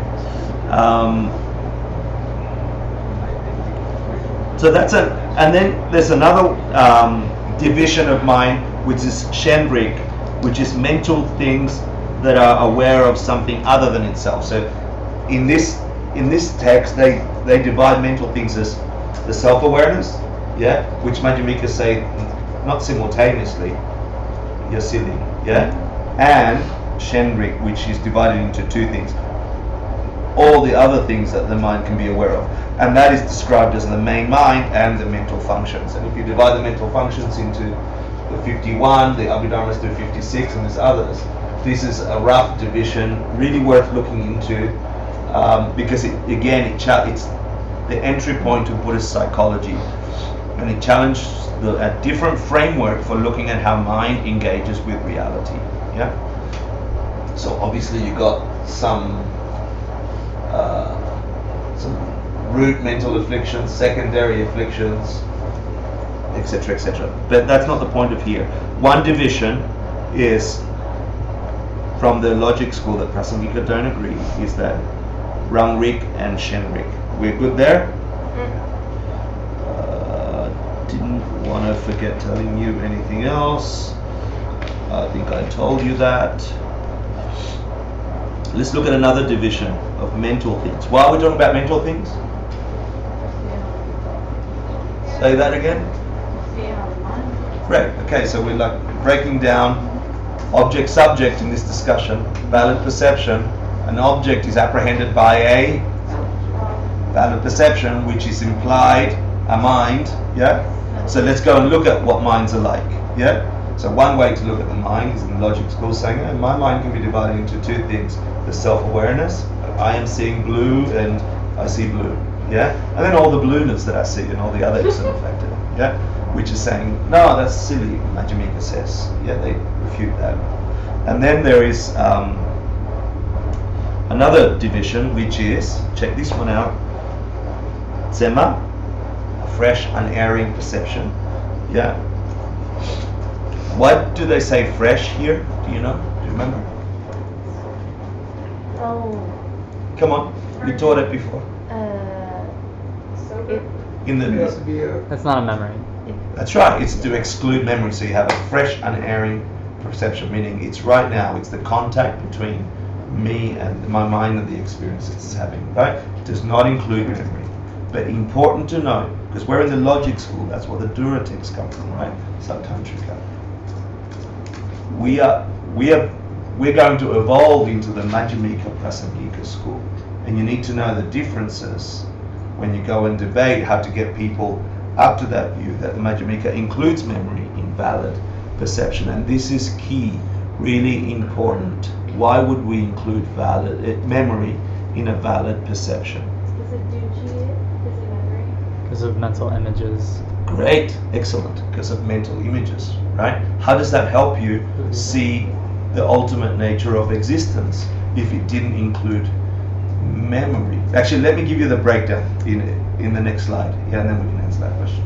So I can be on time. So another division, it's Sema, valid perceptions, and not valid perceptions. Yeah, that's another way of seeing how mind works, right? One was self-awareness of apprehending an object and the objects it apprehends.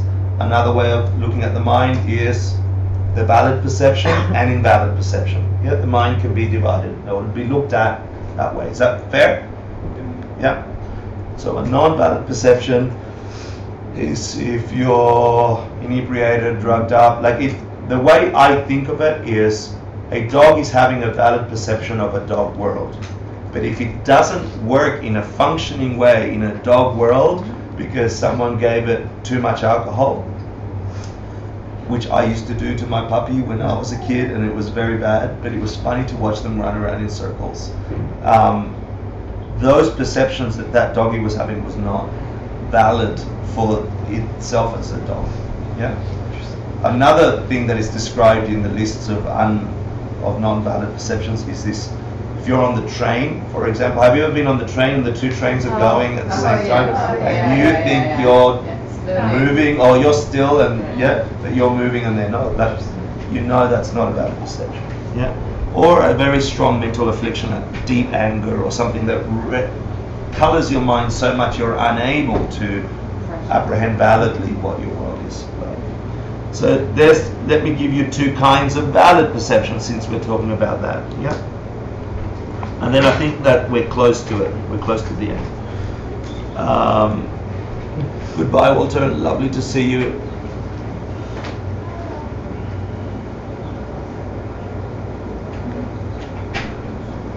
And so you can have direct valid perceptions, which doesn't include conceptualization, right? So I know some of you have been learning to meditate, sensation of the breath, sensation of the diaphragm. Yeah, so you try to get to this, the direct valid perception of that physical sensation, right? You're trying to remove the conceptualization, right? So you can have a direct, non-conceptualized perception. Is that fair? Yeah, as one of the mental things. And another valid perception, and this is super important, can be divided into these three things, right? But essentially it's a valid perception which includes conceptualization. And stay with me if you're feeling sleepy, stay with me because this is really super important. is a valid perception that doesn't include conceptualization a valid true thing for you? Is it an existing thing? Is a valid perception, like you're meditating on your breath, on the sensation. You try not to conceptualize it, you're trying to just sense the sensation on your diaphragm. Is that an existing thing? Yes. Yeah. So we agree, right? You're having a valid perception of the first type, which is direct. Yeah? Yes. The next one, a valid perception which has conceptualization as part of it. And I'll give you an example. The first one is a deductive valid perception, right? So here is the pen. I've done this 1,000 times, right? You're having a direct valid perception of something, right? You call it pen, dependently arising, that works. I am putting it behind my thing.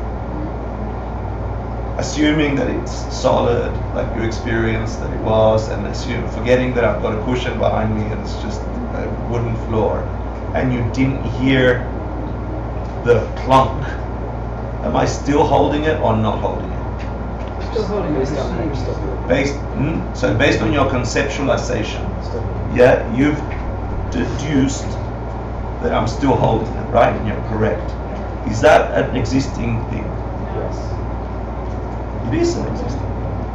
It was a perception. So wait, The fact that you perceived, with all best information available to your valid perception, I'm not saying correct yet, yeah, I'm saying valid perception, can you validly perceive? Concepts are existing. Right. Yes, so mental objects. Yeah. Okay. So that's cool. Now the other, so that would be that, right? So that's an example of deductive valid perception, which involves conceptualization. You've had to think that the thing went back there, it's probably still back there, right or not? so if the dog and the person both leave the room, Yeah. it is still. When we're talking valid perception, we're not talking correct valid perception. Oh, So we're okay, just sorry. talking to humans. Okay, got it. Yeah, and if the doggy was a doggy and he'd seen me do that enough, yeah, then he'd probably know that it's somewhere back there. Yeah. Okay. Some dogs Okay. know how to do that. Some This dogs is don't. logic. Yeah, yeah. No, but you're good. In what you were thinking, you were good. But we're talking valid perception, not correct valid perception. We're not talking about the emptiness of Okay. anything. Okay. We're just talking about dependent Yeah. arising. Conventional. Yeah, conventional perceptions. Great. Okay. And then you can have a conceptualized valid perception based on convention. Yeah? So doggies might interpret that in a different way to humans, right? And another example of convention or consensus or by agreement is if I say to you, I got a letter from Uncle Sam. And what do you, as our convention, believe I mean? Federal Government. Yeah, federal email or something, right? The classical example of this convention valid perception is, in Tibetan, butter tea. no, The state of New Jersey exists. not for the That's- Tibetans. That's New Jersey good Tibetans. No. Oh, I see. The house. No, I'm thinking of the classic example in the Duratext, which I didn't write down. The house of the rabbit. House. The house of the rabbit. Like I say to you, Uncle Sam sent me a letter, and you know exactly what I'm talking about, right? You are having a valid perception that the federal government sent me a letter, right? And that's valid. That's functioning for us. We've done that by convention. You've used your mind to conceptualize that result, and you came to a fairly true thing, if our convention holds. Yeah? For Tibetans, the classical example here is the house of the rabbit, which means, if I say that to a Tibetan, what do they think I mean? The moon. Yeah? Because they think that's where the rabbit lives, because they can see a rabbit in the full moon. Yeah? So that another term for the moon is house of rabbit, I think, or something like that, or where the rabbit dwells. That's the example, the classic example here. So if I were with a bunch of Tibetans and I'm saying that, our valid perception that came through a quick conceptualization holds true. Yeah? And then the last one is through rational belief. And here, when we I can't remember which course we did. I think it was course 4. The form at the center of the earth. No, this is different. Rational belief. So it's belief. Yeah. So here, ultimately, it means if a being, like a being of Sema, remember what a being of Sema is? Somebody that's seen emptiness directly? No. Buddha A Buddha can only have can only have valid valid perceptions. If you've logically and rationally concluded that such a being could exist, yeah, if you've done through that, because the Buddha said, don't believe anything I say, test it, debate it, argue it until you come to an understanding, right? But once you've done that, you can come to a logical understanding that a being like a Buddha can exist, and that they would not be able to lie, because if they do, they couldn't be Buddhas. Yeah? So if you come to that conclusion, logically, rationally, then the third valid perception you can have is one based on rational belief, because the Buddha said so. Yeah, and I'll give you a close example, okay? I get an email from Geshe Michael Roach, and it says, Hector, we're going to do this. I have close to a rational belief that we're on the, whatever he says we're on. Like, I've habituated my mind over 20 years of engaging with him to know how to interpret, to believe the connection I have with that being. Or if something that,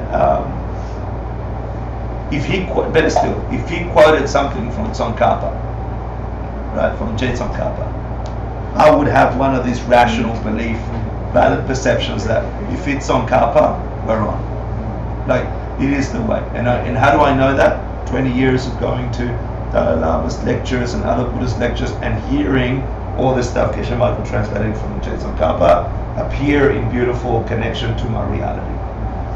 Yeah. So the point here, and the point, sorry we won't get to debate today, that's what was supposed to be next, is you can have a valid perception that is direct or indirect. In fact, the first thinking about emptiness is a conceptualized perception.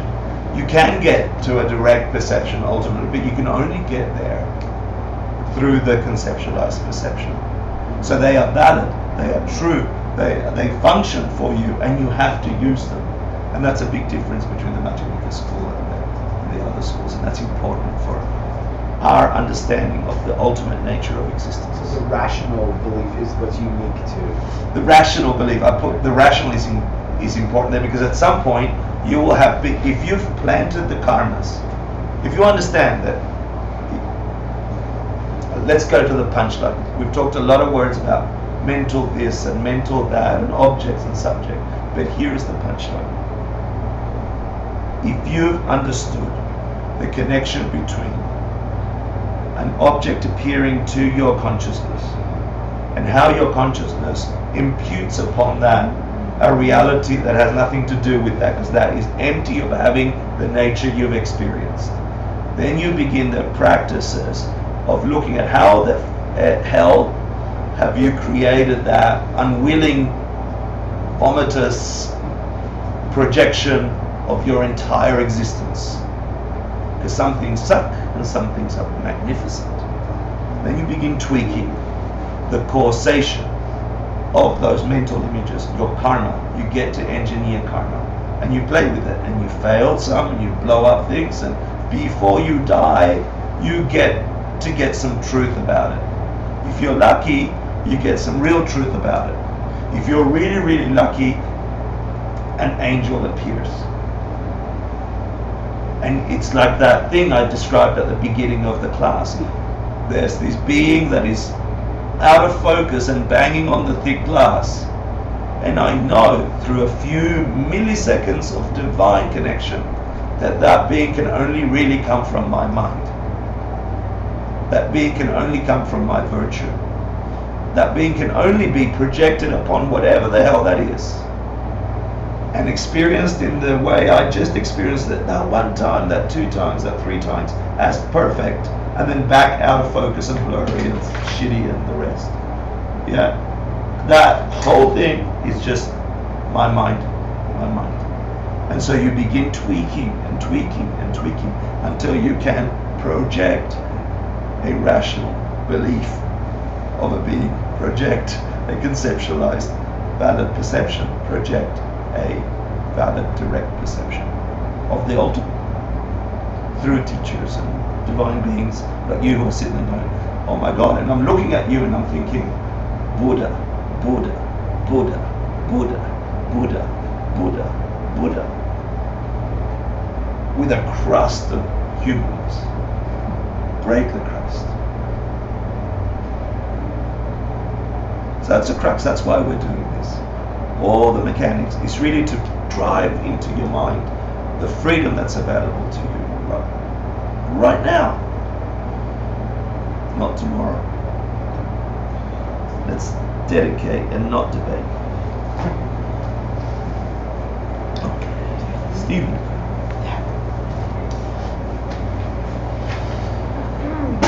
Sashi Bukir Jishin Metotram Vira Lingshin Inderium Hardi Sange Shinami Deruardi Drogun Amda Shinva Juparsho Yamur Agnamandala Kamniyatayami Kewa Diyo Sudanam Yeshe Soksokshin Sunam Yeshe Vajunwe Tamba Kuni Duparsho.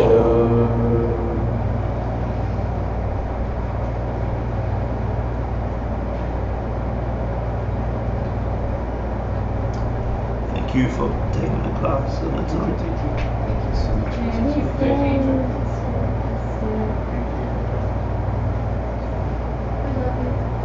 Love you too. Why you're so better. I'm gonna feel good too.